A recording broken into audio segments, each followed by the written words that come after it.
Hey Uriah, welcome to your recorded lesson today. Let's go ahead and review what we were learning in Spanish Caballero. I'll play through it once so you can hear it, and then I'll play it through it again a little bit slower so you can pay attention to the rhythm and compare it to how you're practicing it at home. And then I thought we would continue to make more progress through our book today. I know in our last notes together we talked about finding another song that you like, that you want to learn. We just finished Misty Mountains, so thinking of another song that you might be interested in learning would be a great opportunity, so next week we can be prepared for that. But here we go. I'll go ahead and start. Spanish Caballero. It's in 3/4. And we've got a lot of arpeggios here. All right.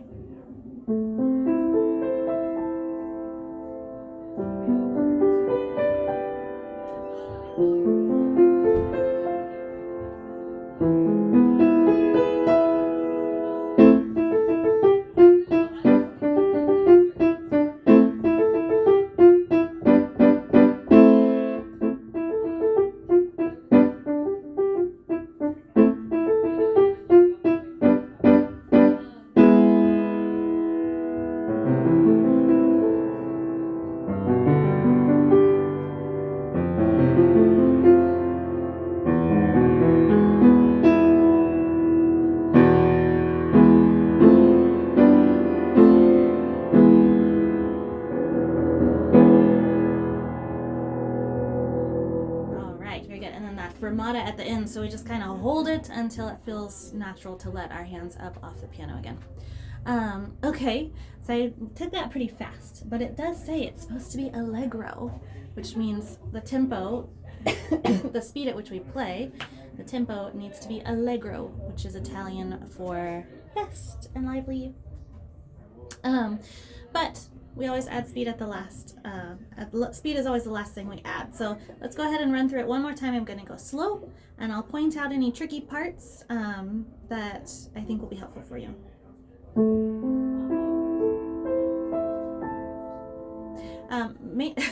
Sorry, I just found one. After each arpeggio, you have a rest, right? So let's count that to make sure your rhythm is correct. 1 and 2 and 3 and 1 and 2, rest. 1 and 2 and 3 and 1 and 2 and 3 and 1 and 2, 3 and 1 and 2 and rest, and 1 and 2 and 3 and 1. So there we go slower, and we're getting louder, and we don't have a rest. We have a fermata on that E, so we really draw that out, and we're very dramatic.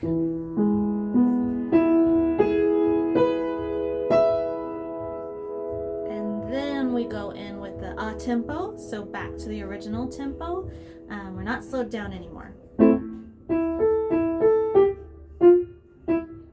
and 2 and 3 and 1 and 2 and 3 and accent, soft. Ooh, so measure 17, it's mezzo piano, but your first notes of that measure are accented. So we want to be loud on those first notes, and then mezzo piano.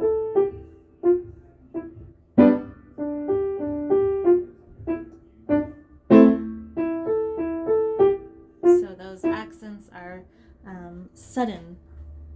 And then we have the ritardando and gradually getting louder. And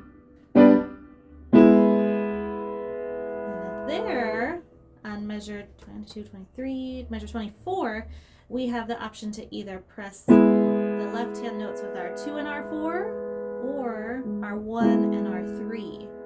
So we're going from 2 and 4 on G and B to either we can raise our 4 to the G sharp, or we can shift our whole hand to the 1 and 3.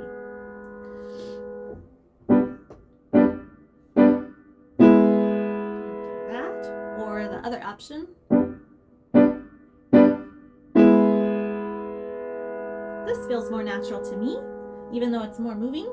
I'm not relying on my 4th finger to play forte. I have my 1 and 3, and those are stronger fingers. So that's what I would choose, but you get to pick. Everyone's hands are different. So you choose whatever feels best for you. And then we're going to keep going. Measure 25.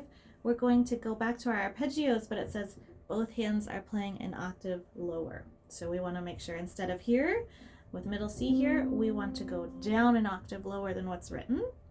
And we're mezzo forte, so kind of loud. And we're a tempo, back to the original tempo.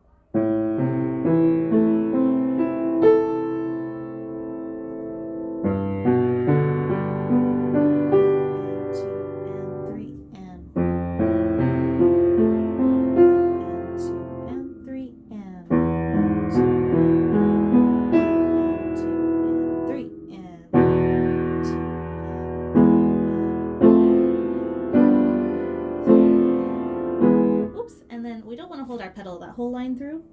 We raise the pedal on measure 34, so those staccatos really stand out. So starting at measure 33, 1 and 2 and 3 and 1 and 2 and 3 and 1 and 2. Yeah. 1 and 2 and 3 and 1 and 2 and 3 and keep holding because that's the fermata. All right, very good. A lot of stuff is going on in this piece. Very involved. So do your best, as always. You always do. And this one's just a crazy one. But I remember you playing this for me last time, and you already have a really good handle on it. So let's not spend any more time on it. Let's move on to page 14. Now you're in unit 3 of your book, and we're learning about the interval of a sixth. Okay, so let's review. The word interval refers to the distance between two notes on the piano. So you've already learned, like here to here, you're stepping up, but that's also called a second. Or from here to here is a third, because there's 1, 2, 3 white keys. A fourth, 1, 2, 3, 4.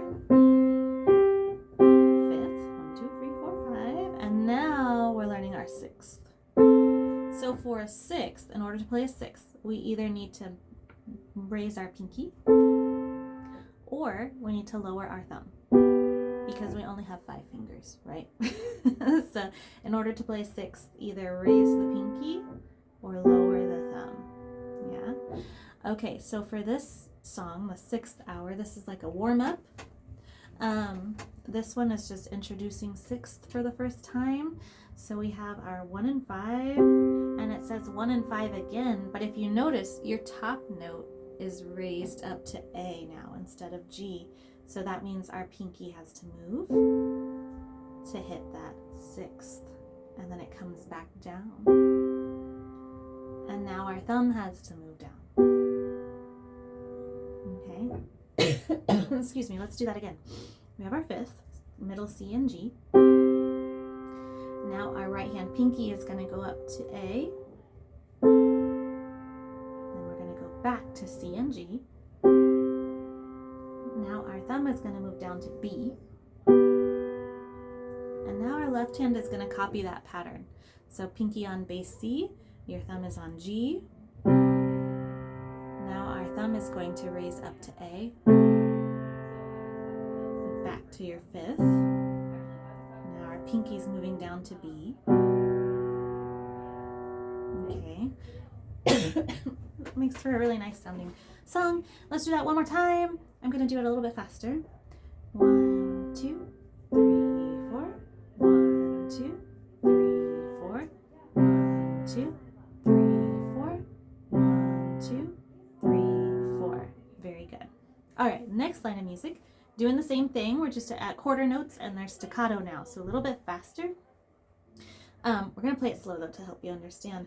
We're playing our 5ths, and then that pinky moves up, pinky moves back down. Now your thumb stretches. Okay, let's do that again. So C and G, C and A, back to C and G, B and G. Left hand, same thing, C and G, C and A, B and G, and then C chord in both hands for beats.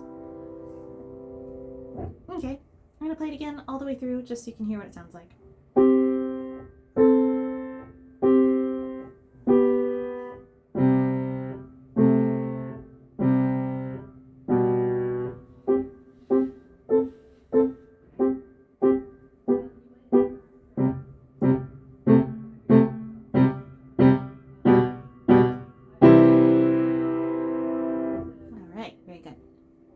So for this one, we have, oh, I just lost my train of thought.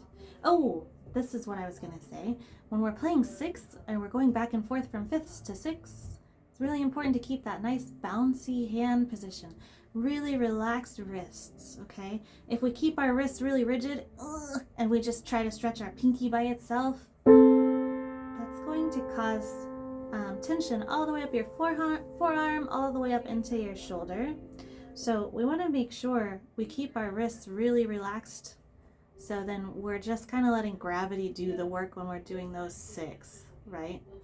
Just our fingers need to move just the slightest bit, but our wrist needs to stay limber. And that's true for both hands. So let's do that one more time, and then I'd like you to pay attention this time. I'm just going to move the camera down a little bit so you can see my wrists more. Pay attention to the bounce in my wrist here when I play this.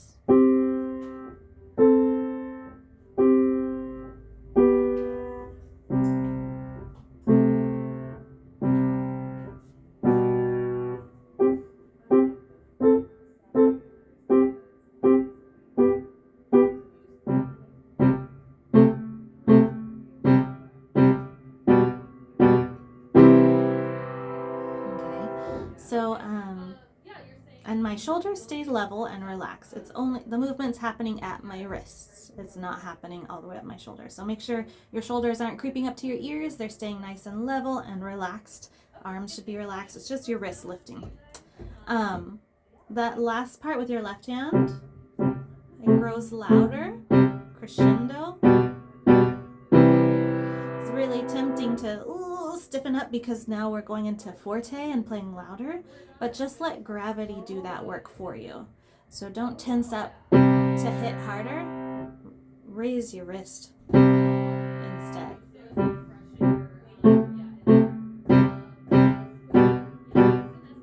And that's gonna be a lot more relaxing on your hands, and sixths will start to feel a lot more comfortable that way too. All right, Uriah, that is all I have for you today. I hope you have a wonderful week and you have a lot of fun at the piano. Bye.